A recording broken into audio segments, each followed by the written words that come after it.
तो इस वीडियो में हम पढ़ेंगे स्फेरिकल मिरर्स के बारे में और जानेंगे कि स्फेरिकल मिरर्स के इमेज फॉर्मेशन, कहाँ पर इमेज ऑब्जेक्ट रखने पर कहाँ पर इमेज बनती है। तो सबसे पहले स्फेरिकल मिरर्स क्यों कहते हैं इनको, क्योंकि ये स्फीयर का पार्ट होते हैं। जैसे ये है कॉनकेव मिरर, कॉनकेव मिरर। अब इसमें इस साइड पे रिफ्लेक्टिंग सरफेस होता है और इस साइड रिफ्लेक्टिंग मटेरियल लगा होता है।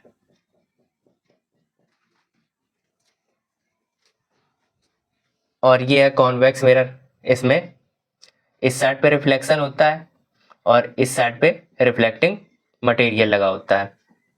तो इनको स्फेरिकल मिरर्स ही क्यों कहते हैं, क्योंकि ये स्फीयर का पार्ट होते हैं। जैसे ये इसका स्फीयर कंप्लीट करके दिखाते हैं कुछ इस टाइप से। ये स्फीयर से काट के निकाले जाते हैं, इसीलिए इनको स्फेरिकल मिरर्स कहते हैं। अब उस स्फीयर का कुछ रेडियस भी होता है और कुछ सेंटर भी होता है। तो मान लेते हैं स्फीयर का उसका सेंटर यहाँ था, तो उसी पॉइंट को हम कहते हैं centre of curvature, centre of curvature. और इस मिरर के बीचों बीच पॉइंट जो होता है उसको हम कहते हैं पोल, उसको क्या कहते हैं, पोल।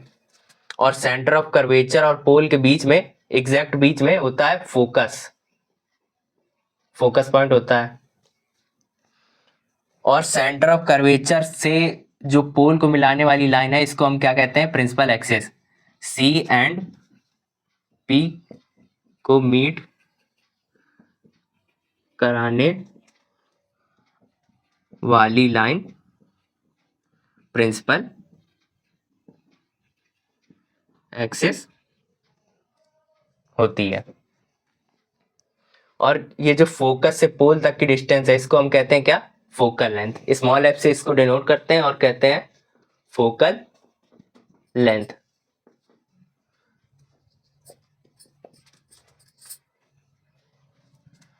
और सेंटर ऑफ कर्वेचर से पोल तक की डिस्टेंस को कहते हैं रेडियस ऑफ कर्वेचर। और ये जो फोकल लेंथ है वो रेडियस ऑफ कर्वेचर की हाफ होती है, यानी कि आधी होती है।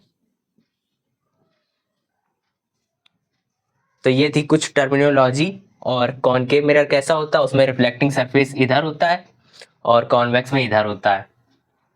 तो अब बात करते हैं कॉनकेव मिरर के इमेज फॉर्मेशन के केसेस की और रूल्स की। तो पहला रूल तो ये है, ये रहा कॉनकेव मिरर। इसमें इस साइड रिफ्लेक्टिंग मटेरियल होता है, यहाँ पर नहीं शो कर रहा है, पोल, यहाँ पर फोकस, यहाँ पर सेंटर ऑफ कर्वेचर। जब भी कोई लाइट रे प्रिंसिपल एक्सिस के पैरेलल आएगी, चाहे वो इधर से आए या इधर से आए, तो वो कहाँ से पास होगी, रिफ्लेक्ट होने के बाद फोकस से पास होगी। आई और टकरा के फोकस से पास हो गई। ये हो गया पहला रूल। बस 4 रूल इसमें याद करने हैं।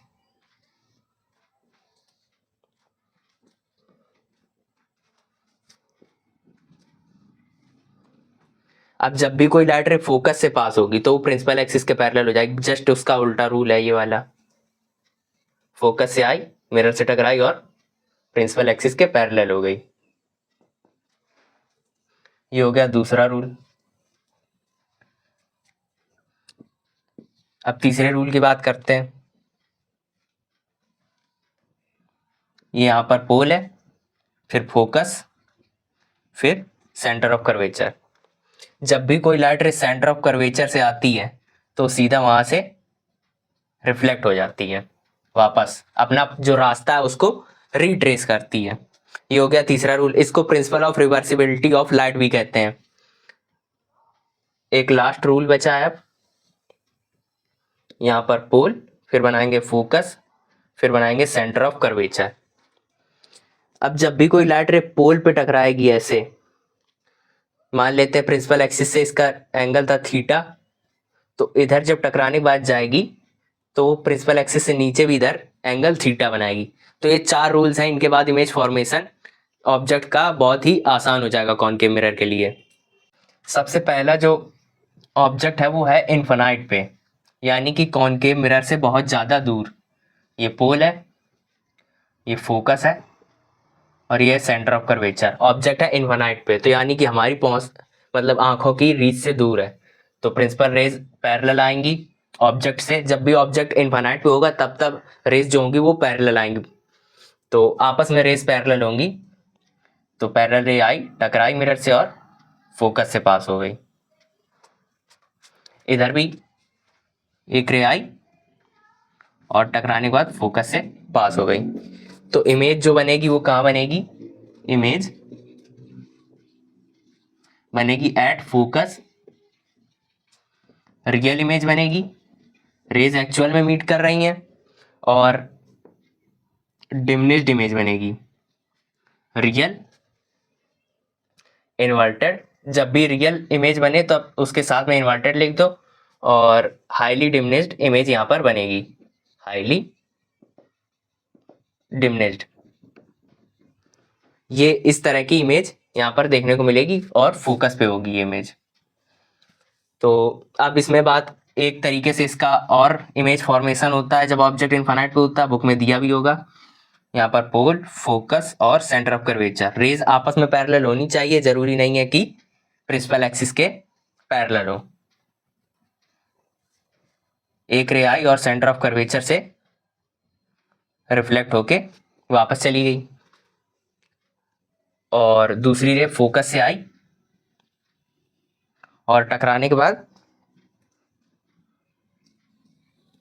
प्रिंसिपल एक्सिस के पैरेलल हो गई। तो अब जो इसमें इमेज बनेगी फोकस पे बनेगी, बिल्कुल इसी का ये दूसरा तरीके से है। तो इसमें भी फोकस पे बनेगी, यहाँ पर रेज मीट कर रही हैं, तो बिल्कुल यही जो नेचर है यही वाला इसका इमेज का रहेगा। ये दूसरा तरीका भी बुक में दिया होता है इसीलिए बता दिया। इसके बाद ऑब्जेक्ट को अब दूसरी पोजीशन पर रखते हैं और देखते हैं कि इमेज कहाँ पर बनेगी।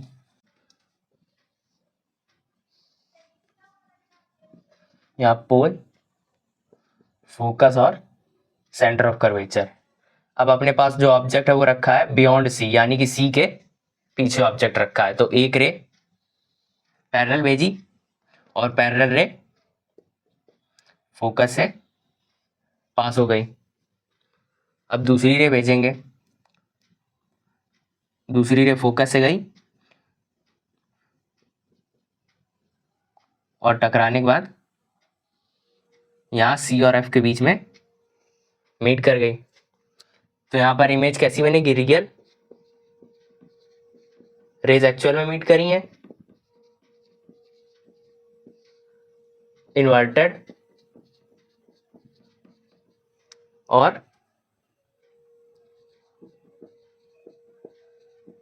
डिमिनिश्ड इमेज यहाँ पर बनेगी, रियल, इन्वर्टेड और डिमिनिश्ड, और बिटवीन सी एंड एफ यहाँ पर इमेज देखने को मिलेगी। इसके बाद तीसरा जो केस है उसमें ऑब्जेक्ट को रखना है आपका ऑब्जेक्ट, अब पहले सी और सी के पीछे था, आप सी और एफ के बीच सी पर रखेंगे पहले object at C, object C पे रखेंगे। यहां पर पोल, फोकस और सेंटर ऑफ कर्वेचर। तो सेंटर ऑफ कर्वेचर से पैरेलल रे भेजी ऑब्जेक्ट ने और फोकस से पास हो जाएंगी, और इधर दूसरी रे फोकस से गई और प्रिंसिपल एक्सिस के पैरेलल। तो अब इसमें ऑब्जेक्ट की जो इमेज है वो कहां पर बनेगी? वो बनेगी सी पर, जहां पर यानी कि ऑब्जेक्ट था वहीं पर इमेज बनेगी, image at C, real, inverted और सेम साइज की, जिस साइज का ऑब्जेक्ट है उसी साइज की image, same size as of object, ऐसी इमेज यहां पर बनेगी। तो अब इसको ऑब्जेक्ट को बढ़ाते हैं और आगे सी और एफ के बीच में रखते हैं। इसमें रेज 2 इसलिए ले रहे हैं क्योंकि मिनिमम रिक्वायरमेंट जो रेज की होती है वो 2 होती है इमेज बनाने के लिए, इसीलिए टू रेज ले रहे हैं। अब ऑब्जेक्ट को रखते हैं सी और एफ के बीच में,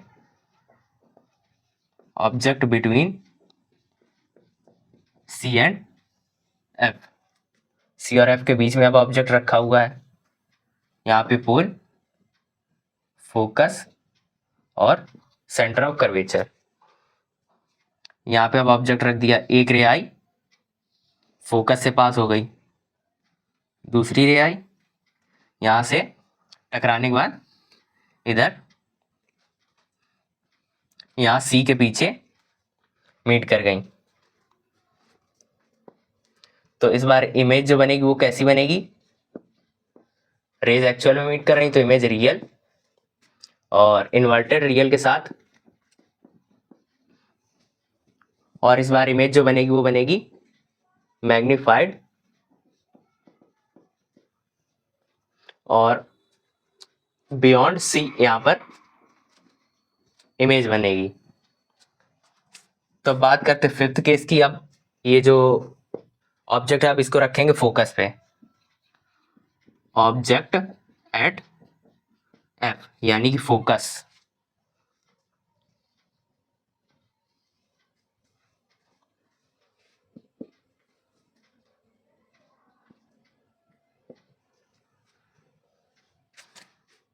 तो ये है ऑब्जेक्ट,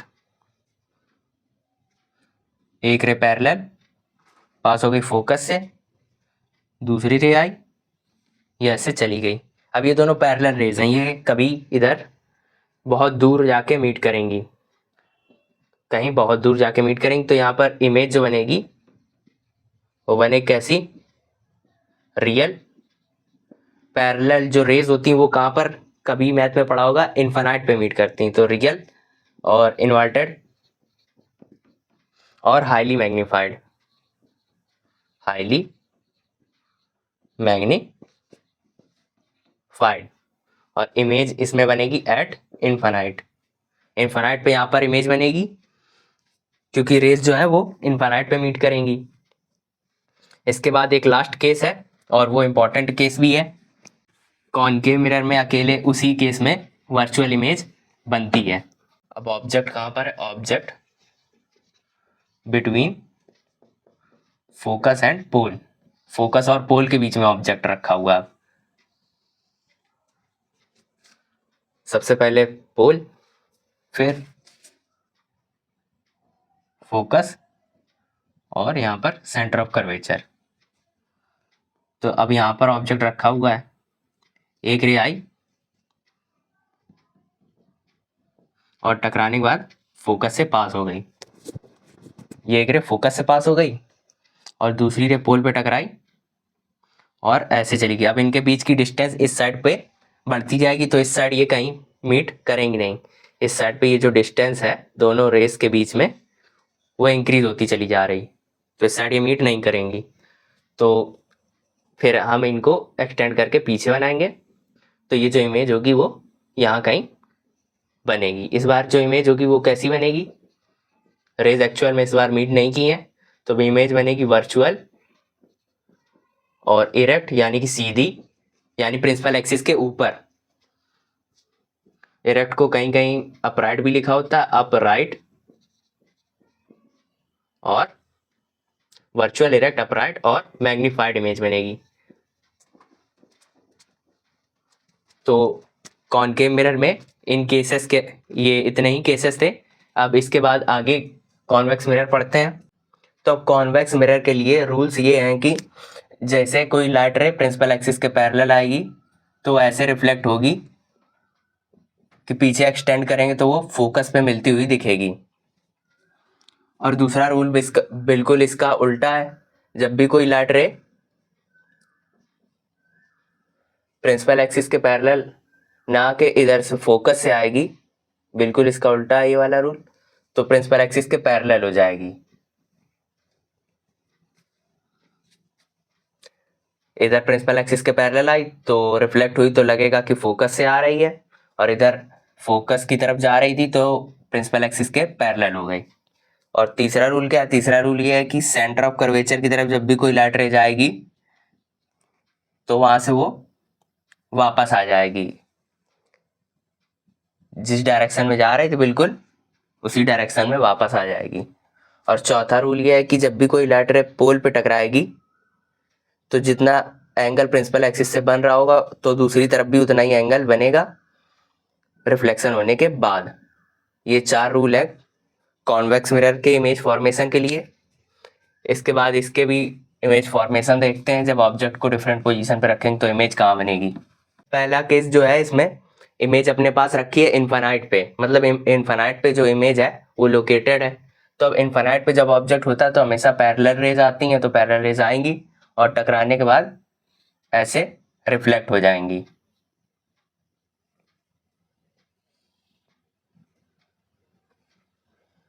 पैरेलल रेज आई और टकराने के बाद रिफ्लेक्ट हो गई। तो अब इसको पीछे एक्सटेंड जब करेंगे तो इमेज बनेगी कहाँ पे, फोकस पे। तो इमेज जो बनी है वो बनी है फोकस पे। तो image at focus.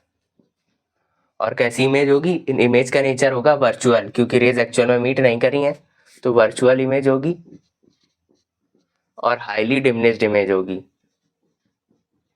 Highly diminished.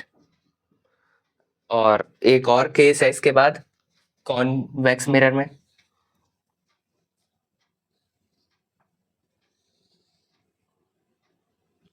अब ऑब्जेक्ट क्या होगा, अब ऑब्जेक्ट पोल से फाइनाइट डिस्टेंस पे होगा, इनफाइनाइट को छोड़ के कहीं पे भी होगा ऑब्जेक्ट, तब इस केस का फॉर्मेशन होगा।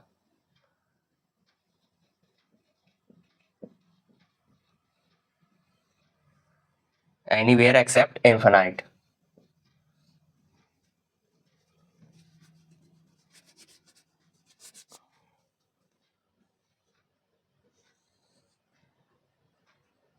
यहाँ पोल और फोकस और सेंटर ऑफ कर्वेचर।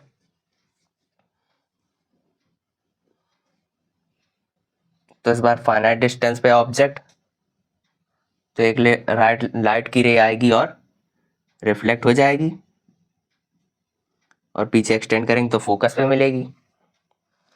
दूसरी लाइट की रे आएगी, पोल पे टकराएगी और बेंड होके चली जाएगी, पीछे एक्सटेंड करेंगे तो यहाँ पे इसकी इमेज बन जाएगी इस केस में। तो इमेज कैसी होगी, वर्चुअल और इरेक्ट इमेज बनेगी। इरेक्ट मतलब सीधी, प्रिंसिपल एक्सिस के ऊपर, अपराइट भी लिख सकते हैं। वर्चुअल, इरेक्ट और डिमिनिश्ड इमेज बनेगी, डिमिनिश्ड ऑब्जेक्ट से छोटी इमेज, यहाँ पर फोकस और पोल के मिड में। तो यही केसेस थे स्फेरिकल मिरर्स में ऑब्जेक्ट के इमेज फॉर्मेशन के। इसके बाद अगली वीडियो में इसके आगे का कंटिन्यू करेंगे।